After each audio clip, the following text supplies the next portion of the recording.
Alright, good morning everyone. I just wanted to first off say I have some good news. Teen smoking is going down. For the first time in the 21st century, less than 5% of teenagers smoke. However, I don't really think it's time to celebrate yet because while teen smoking is going down, vaping is going up. You see on this graph that something happens around 2011. That's when vaping becomes mainstream. Now, I don't want to waste your time on a discussion of the health effects of smoking versus vaping. What I'd actually like to discuss is why teens are getting hooked in the first place. So if you look at this graph, you can see that around 2015, even though vaping had slightly fallen, it goes up again. And I think that's directly correlated to PAC's Laboratories' release of the Juul in 2015.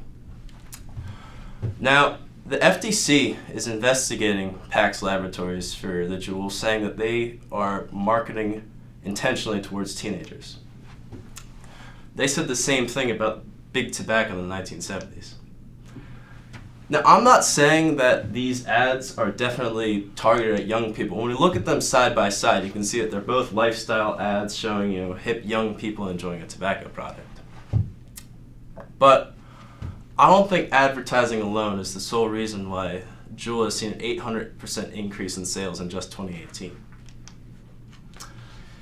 You see, the graphs I showed you is a national sample of 10th graders. Now I'd like to bring you back to 10th grade.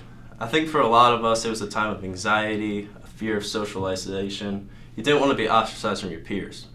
I think in 10th grade is also around the same time a lot of us were exposed to alcohol and marijuana. It's probably around the same time that a couple of us, our perception of alcohol and weed changed. We started thinking, instead of something to be avoided, it's something that a rite of passage in the youth, as this is the message perpetuated by our upperclassmen. But let me ask you, have you ever seen an ad for marijuana? I haven't. I've seen plenty of ads for Juuls, but never one for marijuana, and yet 23% of sophomores have used marijuana in the last 3 days. So it makes me think. In my research, I found there are two psychological reasons why teens are more likely to abuse substances like nicotine, weed, alcohol. One is, as Dr. Jansen, the author of The Teenage Brain, describes, is that the brain has connecting tracks that connect different regions together. And over time, these tracks are enhanced and increase the speed to which these areas of the brain communicate. The problem with the teenage brain is the tracks connecting the rest of our brain to our prefrontal and frontal lobe is not fully developed. The problem with that is we have a significantly slower connection to the part of the brain that's responsible for executive decisions. It makes us much more impulsive. Second psychological factor is the chemistry of the teenage brain allows us to learn at a much faster rate. Learning exposure to facts enhances the synapses in the areas responsible for learning. The problem with that mechanism, though, is repeated exposure to substances enhances the synapses at an extremely faster rate. And the limbic system is the area of the brain which is responsible for pleasure-seeking behavior.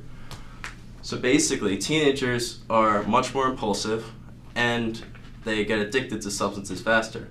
So there's a blueprint for addiction already laid out. Another factor which I found disheartening was that a 2016 study showed that 25% of teens may be suffering from anxiety disorders now. The connection between drug abuse and anxiety disorders has been well established. As Dr. Schaefer explains, many people with anxiety disorders turn to substances for self-medication and a sense of normalcy. So the reason I was presenting these psychological factors for addiction is I don't think that marketing alone is the sole reason why teenagers are using nicotine and Juuling at such an alarming rate. I think the FTC is not targeting the right thing. I think the conversation needs to change from the actions of big tobacco to the actual factors causing teens to want to use these products. And maybe we need to target things that are causing mental health issues and anxiety as opposed to come down on the tobacco companies. Thank you.